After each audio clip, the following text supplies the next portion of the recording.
All right. Fanatics Live. So we had. Do you want to do the new rules for their platform? Do you have sound for this? Yes. So Coach Co did a little video. I'm going to say this right now. I have no idea how he got this information. I'm assuming he has early access to the app and found this on there. So people who applied and who were accepted, they were sent the terms. Like applied and accepted to sell. Yeah, sell. So he must be a seller. I think someone just shared it with him. Okay. Because that's the thing. I couldn't find this anywhere else in print. But here. Fanatics Live, by the way, made their debut home run derby. Then they had it again the next day for the All-Star game. Overall, it was good. That host, remember we said who that was? The guy in the middle with the goofy hair? He was from Trivia HQ, the app. Oh, my God. I actually don't mind him. But I don't mind him anywhere else. I don't ever need to see him on a breaking platform. Just let the breakers talk about the cards and talk with the athletes. My biggest question He was in there all hyped up on, I was like, dude, just shut up and let him talk. Well, he was annoying. We know they've got to deal with Backyard or something, and they've got the biggest breaking platform. Why wouldn't you have those guys? That was my question. Do we know they have a deal with those people? Well, I mean, they're all over the Fanatics Live videos, so I would assume that would be the case. Even Leighton, I'm curious to get his take. But anyways, it was a soft rollout. A lot of the stuff was just giveaways. They weren't really even selling much. Yeah, did they sell anything? Did you ever? I don't know if they sold anything. Okay, but he was annoying to me. I just wish we could have focused on the actual platform and the cards as opposed to this, and he does the radio voice thing, like, oh, look at this card. I'm like, just do me a favor. Don't speak again. But that's fun. Sure. All right. Well, here's Coach Co's video on seller rules.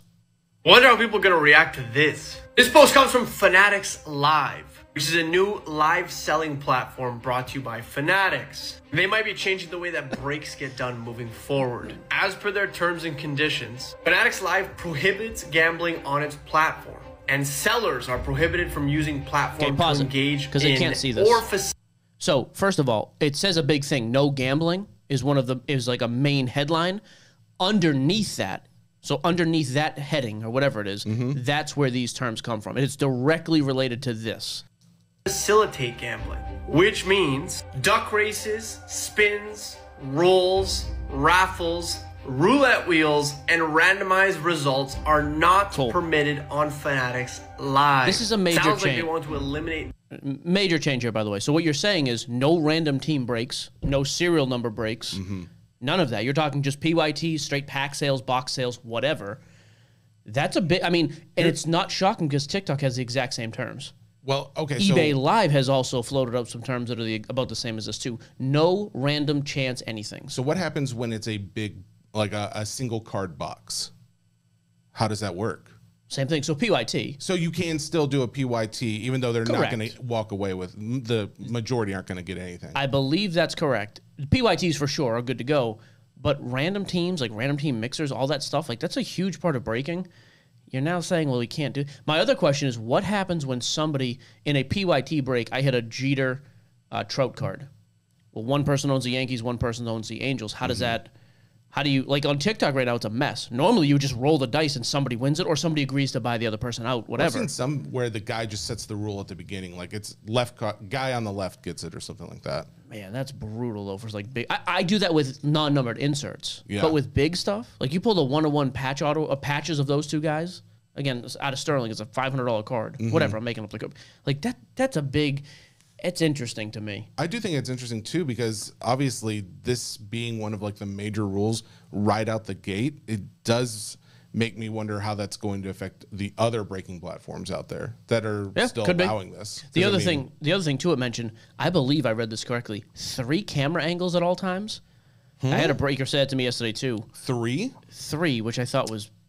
Didn't they only have 2 on the live that they were doing? I thought as well. They had like the backyard setup where you're looking at like the one main, which is on the people, and the majority of it is on the cards. Yeah. I guess 3 seems nuts. How do you get 3 on a phone screen? How do you get 2 on a phone screen? Well, I mean, they did on the phone. We saw it on yours, like where they had 2, because they had like a almost like a close up or something, and then they had like. But those were not full. Those were not phones, were they? No. I'm just saying, like you're watching it on your phone. How do you see 3 different screens on there? I'm saying as a seller. Sure. You can't sell from a phone, right? I can't plug a camera to my phone and run it off that, can I? I mean, there's probably a way, but majority would not. Yeah, you definitely have to have a computer setup, I would think, too. Which I'm not opposed to, but it's interesting. I could see 2. I don't know why you need 3. So we're starting to see some of these rules. I'm curious. A lot of this sounds good on paper. I'm curious how much actual input they've had from the breaking community. I'm gonna guess almost none. I'm gonna guess they probably had some from the breaking community, but they're also really into CYA. I mean, for a company that large that is talking about IPOs. They drink a lot of beer. They drink a lot of beer. Sure. Talking about going public. This is something that you have to be P's and Q's, I's dotted. You are just using a lot of letters over there. J's crossed. You cross your lowercase j. Anyways, this is question. It has to be done as far as like any legal things covered. They are going to wind up apparently being put under because of the fact that they are so large. How many people would be willing to sue, even if they love breaking? They found out that a multi-billion-dollar company broke a law that they somehow got affected by.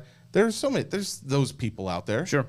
I think you've got to be wary of the law before you go to the breaker on this one if you're a company that size.